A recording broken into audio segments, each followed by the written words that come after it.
You're watching Forsaken Joe. Don't forget to like and subscribe. Enjoy the story. Let's begin. The ballroom smells like stale perfume and desperation, the kind of place where you don't expect anything real to happen.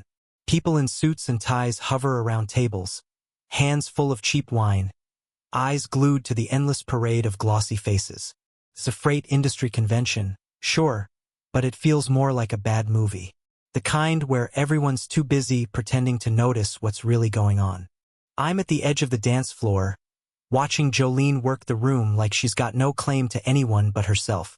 She's talking to execs, laughing louder than she should, her eyes flicking around like a bird trying to find its next branch.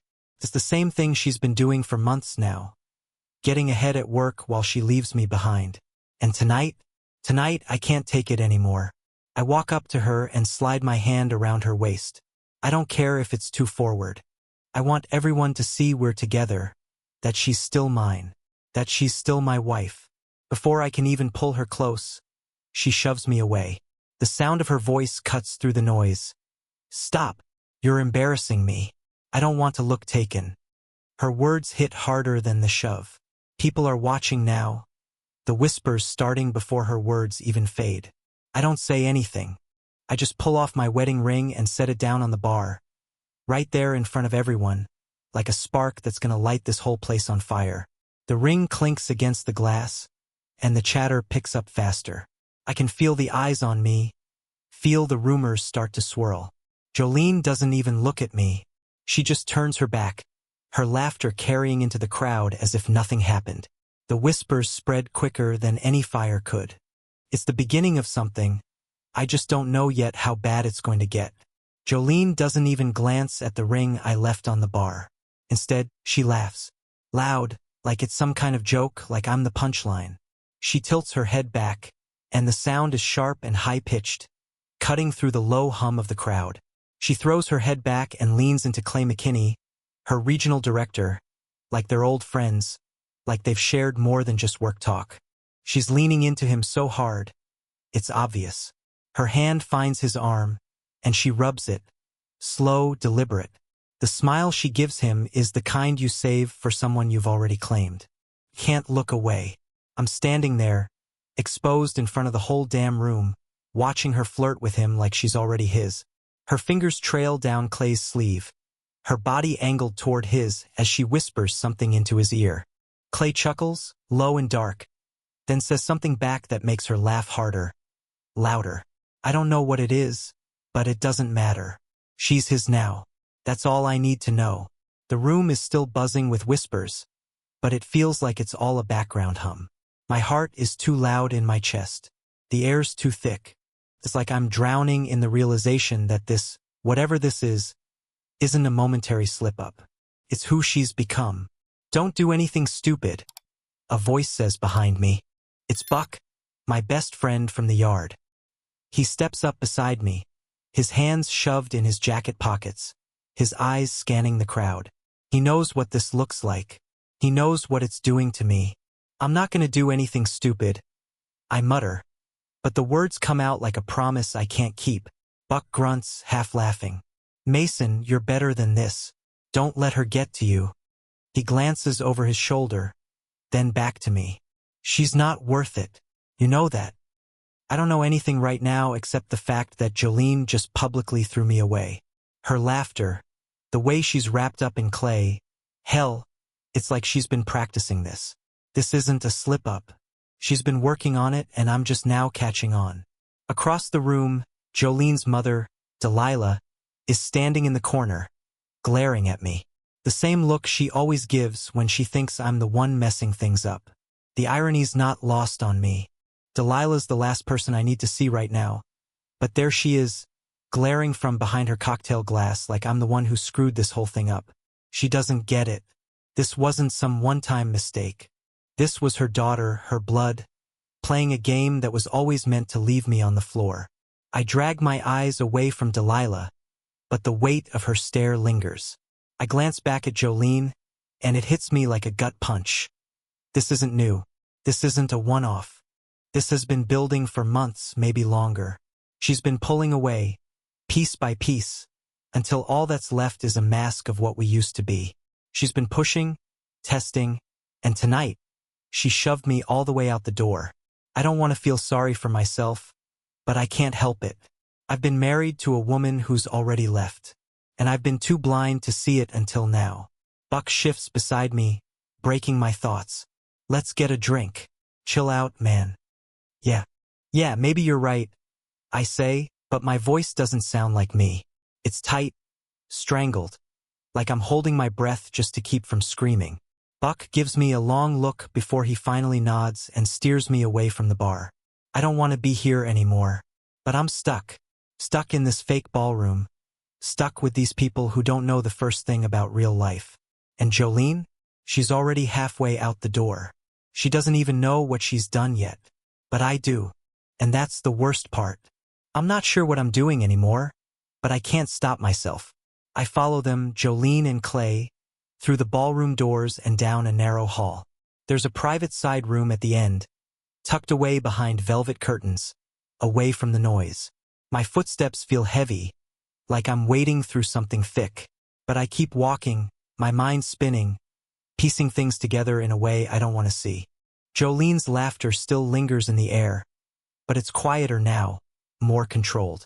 They're walking ahead of me, heads close, like they don't even care that I'm trailing behind, like they've forgotten I exist. I lean against the wall outside the side room, the carpet plush under my shoes. The wall's thin enough that I can hear their conversation through the door. I don't want to hear it, but I can't look away. Clay's voice is low, a little too smooth. This is good. Mason's meltdown is perfect. He's unstable. People can see it. All we need to do is spin it and we've got him. The house, the yard, maybe even Emmy. Emmy, my daughter. I feel the words hit like a punch in the stomach.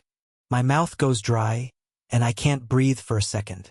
The room spins, but I stay rooted in place, like if I move, I'll fall into the hole they've dug for me. He won't fight back. Jolene's voice comes next, colder than I've ever heard it. Not really. I've got it all set. They'll think I'm the victim. I'll get everything. Clay laughs, a sound I hate now. He's already done. We'll have everything by the end of this. His yard business? Gone. He won't be able to hold on to anything with the mess he's in. Their words slice through me, each one a new layer of betrayal, deeper than the last. It's not just a public shove. It's not just a show for the convention. It's all been planned. They've been setting this up for months, maybe longer, and I never saw it coming. The knot in my stomach tightens. They think I'm weak, that I'm already finished. I'm about to turn and leave, to walk out of this circus of a convention center and never come back. But Buck's hand on my arm stops me.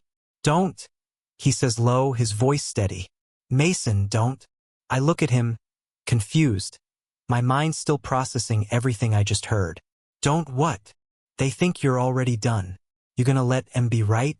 Buck's eyes meet mine, the steel in them not backing down. He's been with me through the worst, through every scraped knuckle and busted pipe. But right now, this is a different kind of fight, one I'm not sure I'm ready for.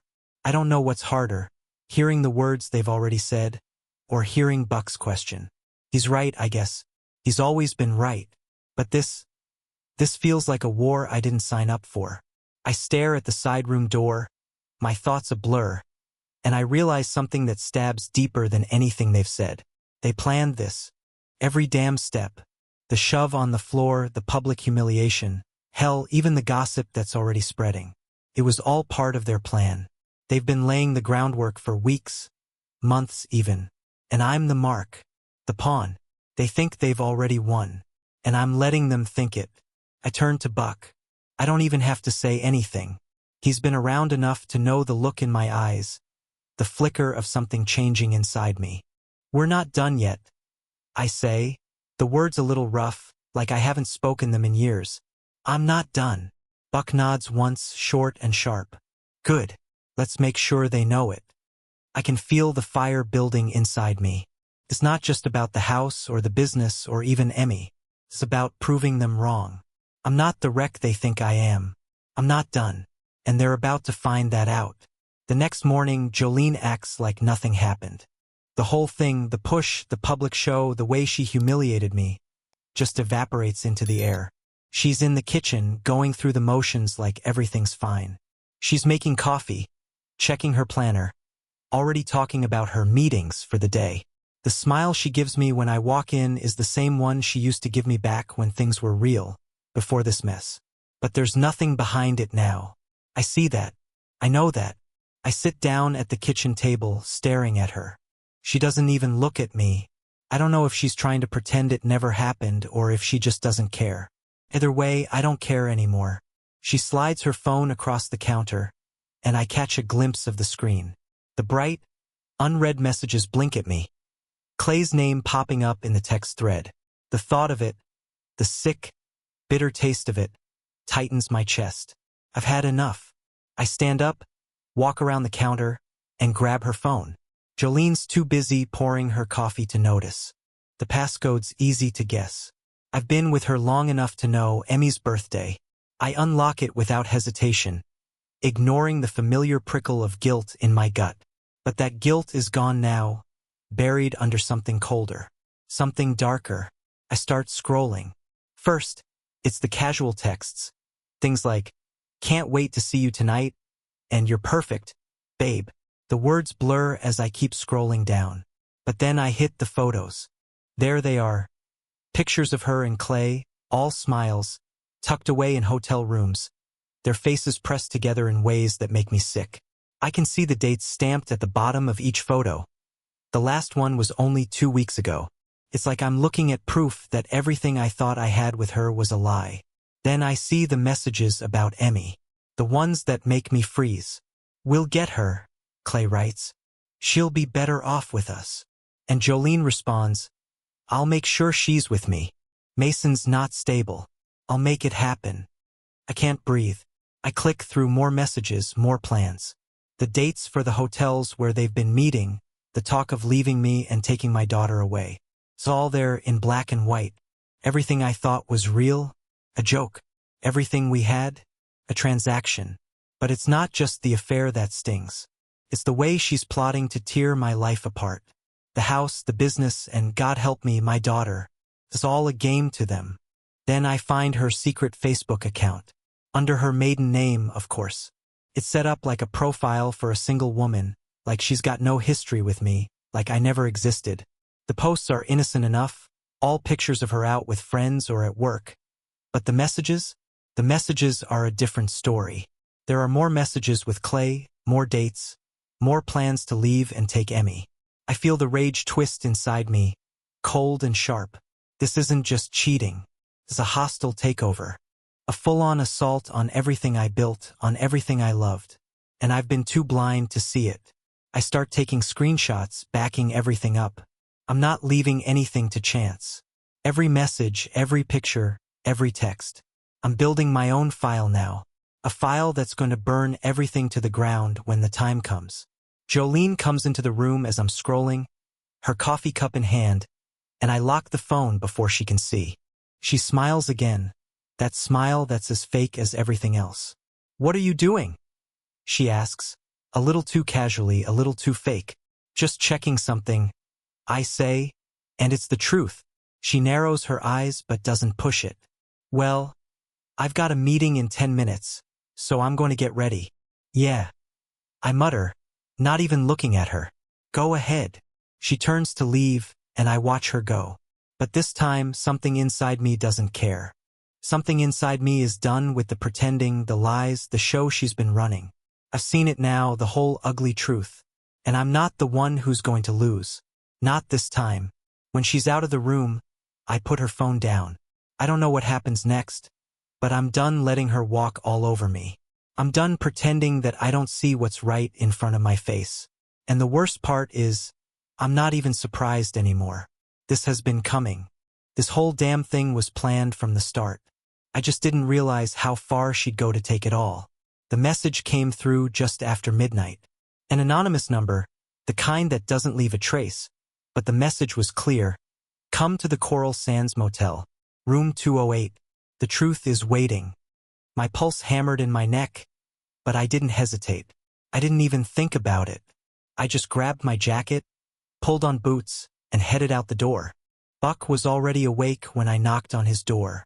He didn't ask questions, just grabbed his jacket, muttered something about not wanting me to do something stupid alone, and climbed into the truck with me.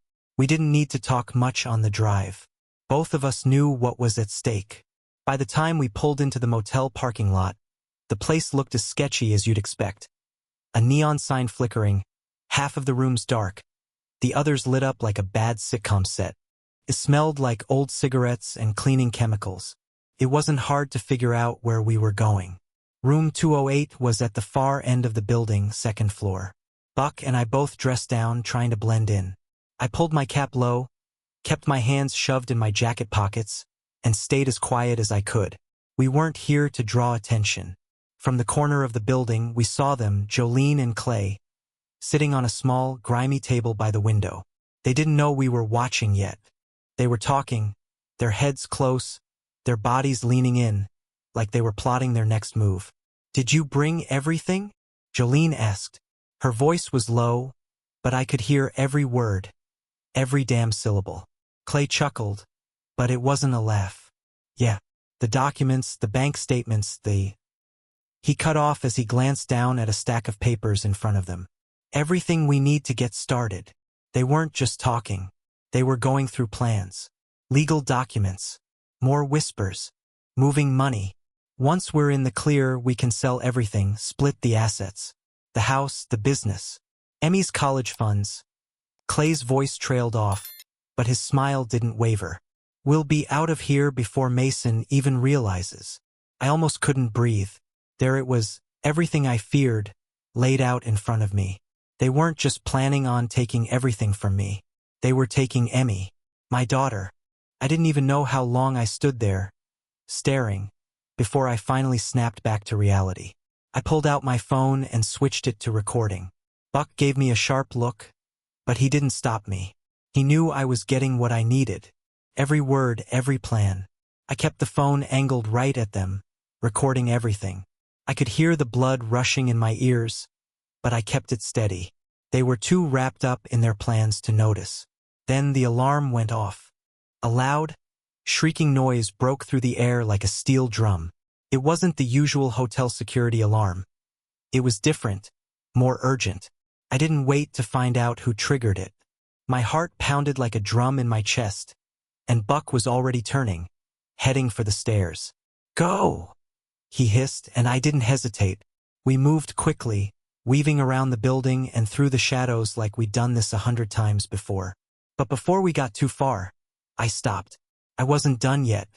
I looked back at Clay's truck, parked in the lot. It was the last thing I could do. I walked toward it, the anger bubbling up inside me like acid. I reached into my pocket and pulled out my keys.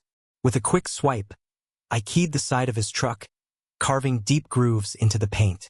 It wasn't much, but it was enough to make sure he'd feel it. And just for fun, I reached into the reception bowl by the front door and grabbed a handful of foam earplugs. I stuffed them into his truck's tailpipe, one by one, until they were packed tight. That'll slow him down. Maybe give him something to think about when his truck won't start tomorrow. I turned and ran, catching up with Buck. We didn't stop until we were back in the truck, pulling out of the lot like we'd never been there. I could still hear the alarm ringing in my head, but it didn't matter anymore. I had what I needed. The proof. Jolene and Clay thought they were in control. They thought they could take everything from me without a second thought. But now they were on borrowed time. And when the truth hit, it was going to hit hard. We drove into the night, the only sound the hum of the engine and the thumping of my heartbeat. The next morning, I didn't even get a chance to breathe before they showed up.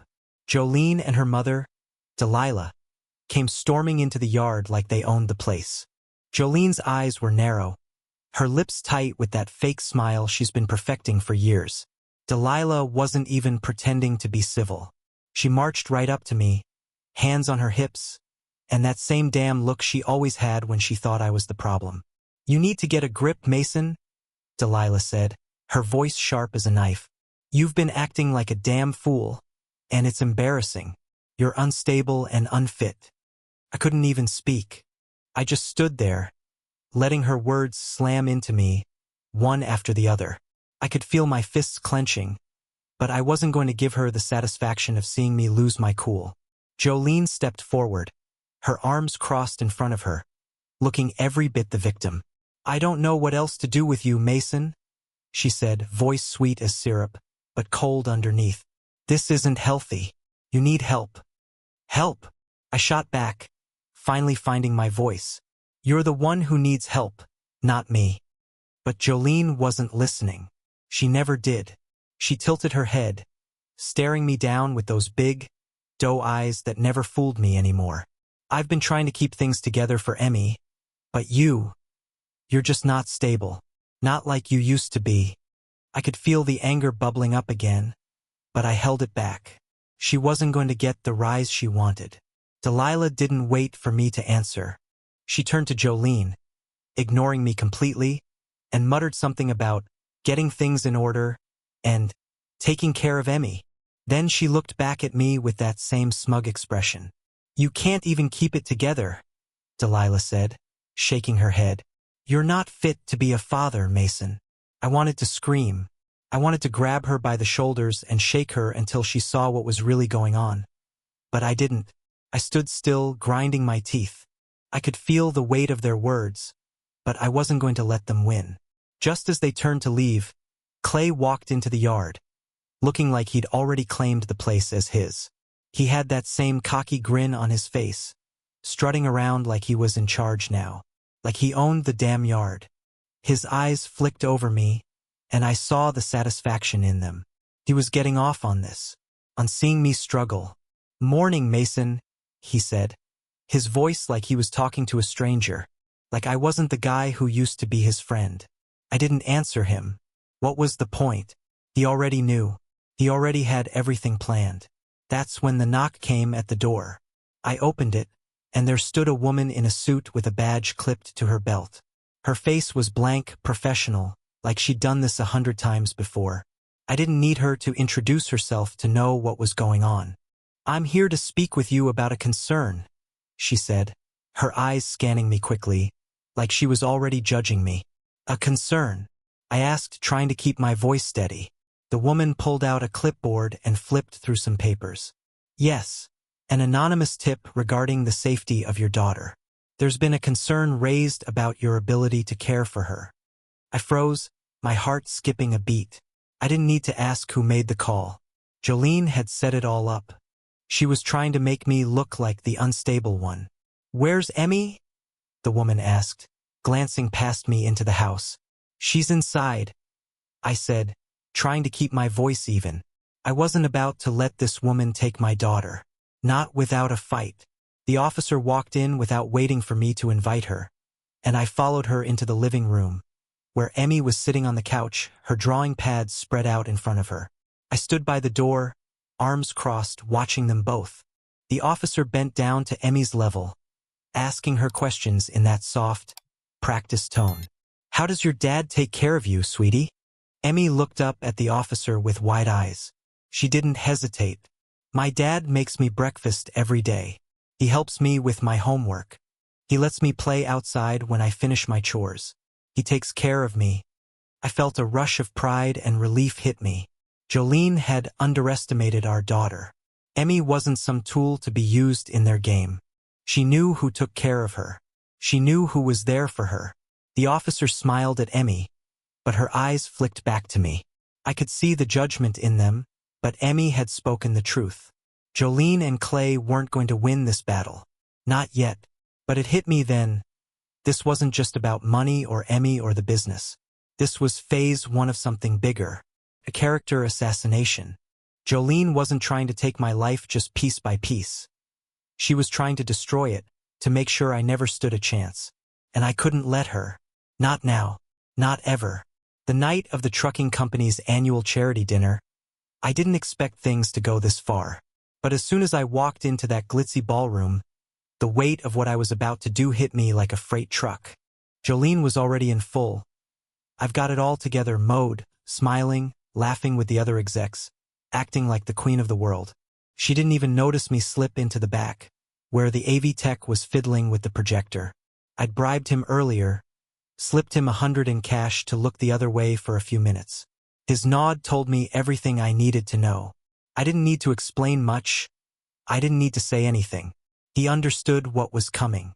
I walked to the back of the room, pulled my phone out, and hit the play button. The screen flickered to life. It started with the photos, the ones from the motel, the ones I'd seen on Jolene's phone.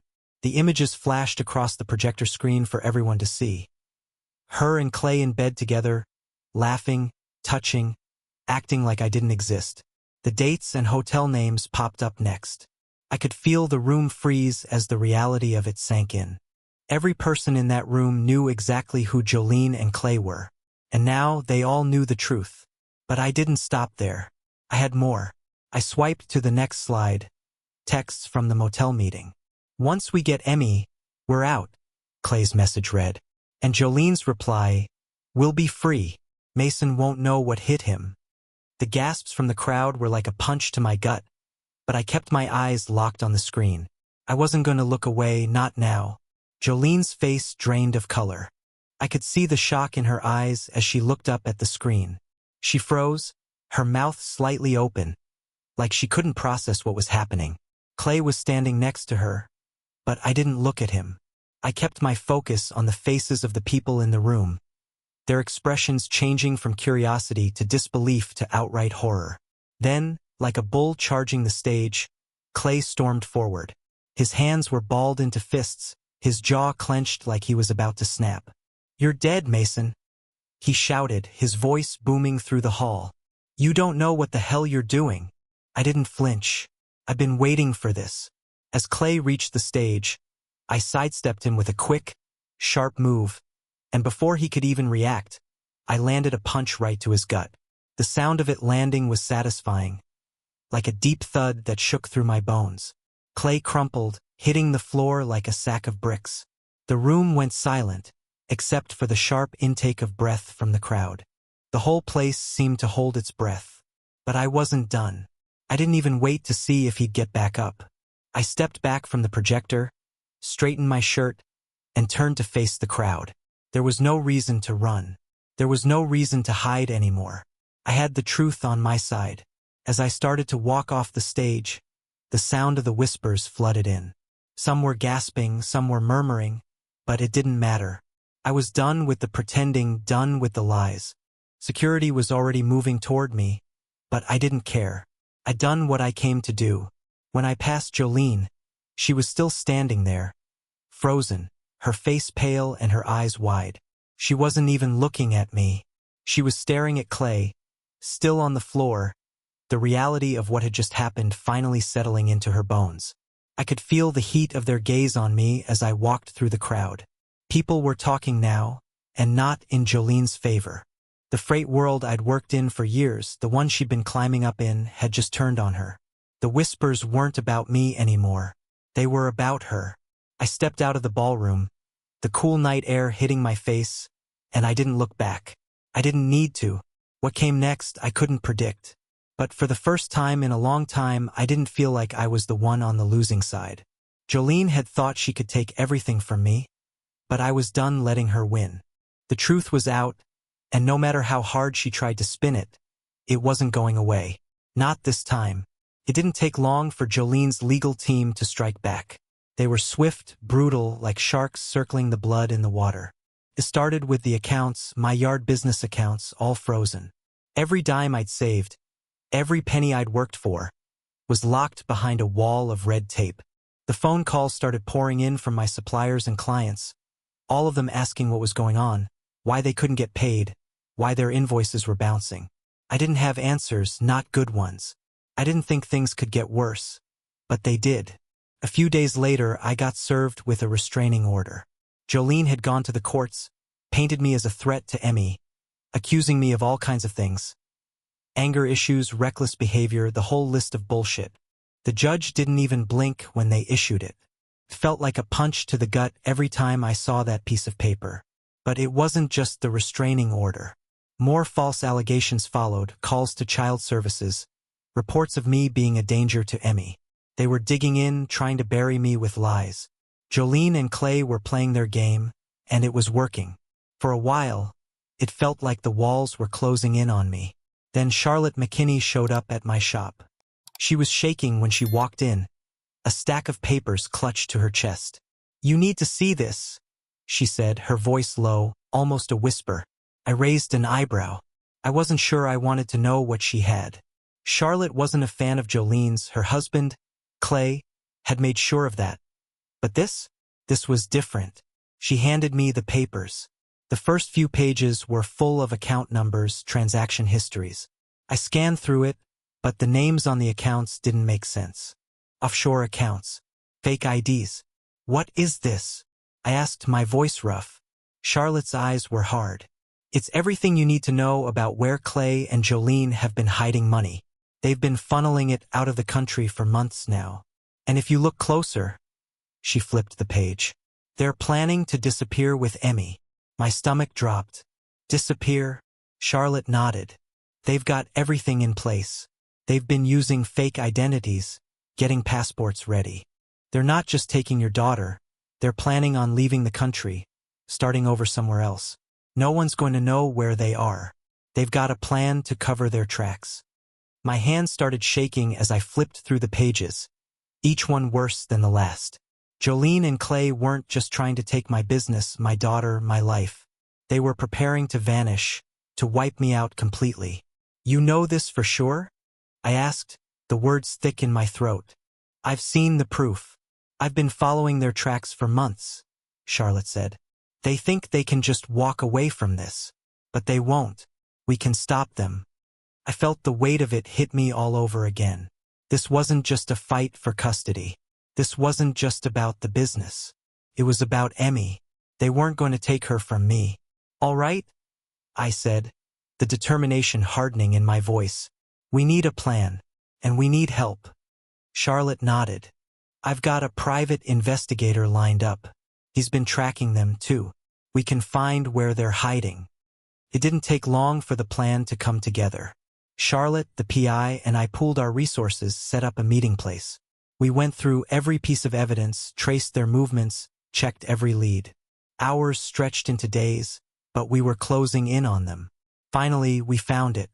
A storage unit outside town, just far enough off the main road to be hidden, but not too far to be out of reach. Jolene and Clay had been using it as a base of operations for their escape plan. We knew it was their last stop before they made a run for the border. We parked a few blocks away, out of sight.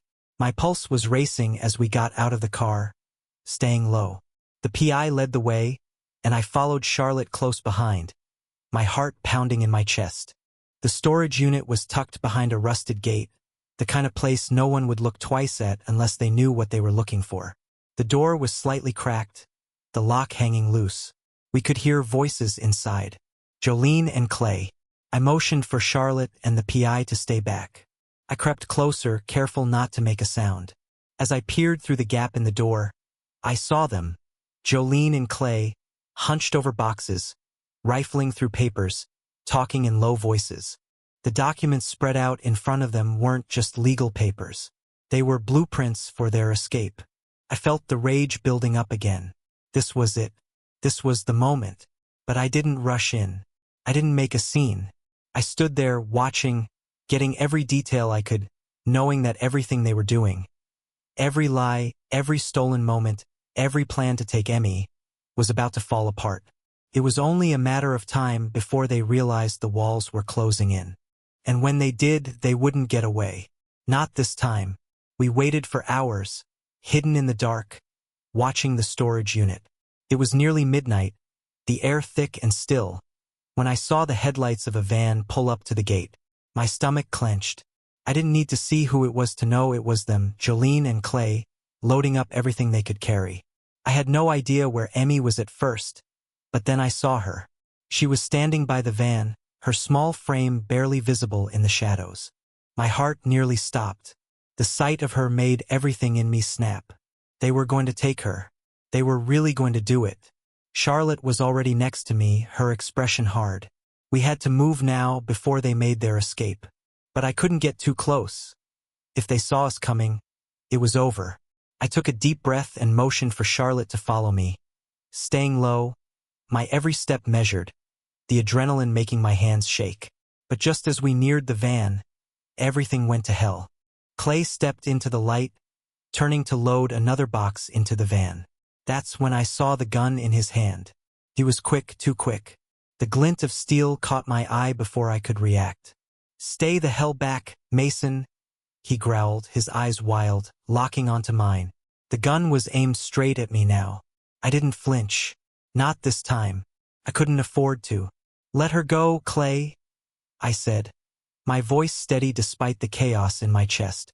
"She doesn't belong with you. This is over." Clay's lip curled into a sneer. "It's already over, you idiot. You just don't know it yet." He raised the gun. I knew he was bluffing. I had to believe he was bluffing. But that didn't stop my heart from pounding in my throat. I wasn't going to let him win. Not like this.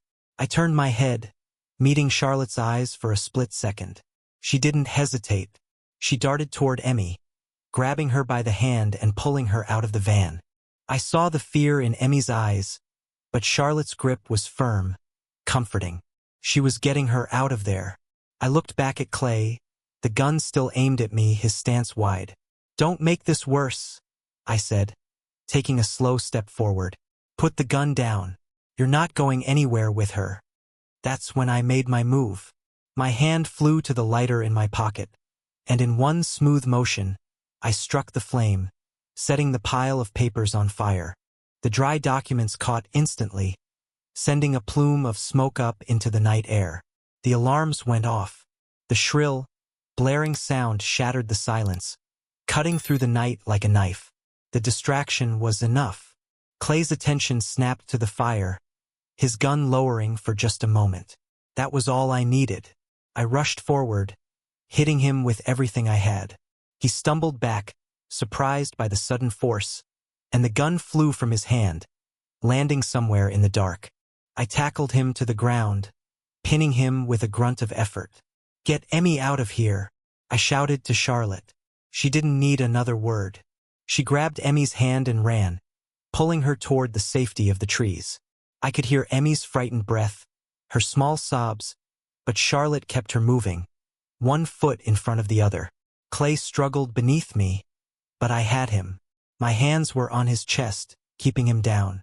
My heart was pounding, the adrenaline still rushing through me. I could hear the cops getting closer. The flashing lights started to paint everything in bright red and blue, and Clay's eyes went wide. "Don't you dare let her go," he spat, trying to break free, but it was too late. I shoved his face into the dirt, pinning him harder. "Jolene, it's over," I said, my voice low and dangerous. I wasn't talking to Clay anymore. I was talking to her. I saw her standing at the door of the storage unit, her face twisted in disbelief, her whole body frozen. She was watching her world crumble. She didn't say anything at first. She just stood there, her breath coming in ragged gasps. Then, barely above a whisper, she said it. "I'm sorry." Her words barely registered. My blood was boiling. "You're sorry you got caught?" I muttered, not letting her off the hook. I didn't look at her again. The cops were pulling up now, shouting commands.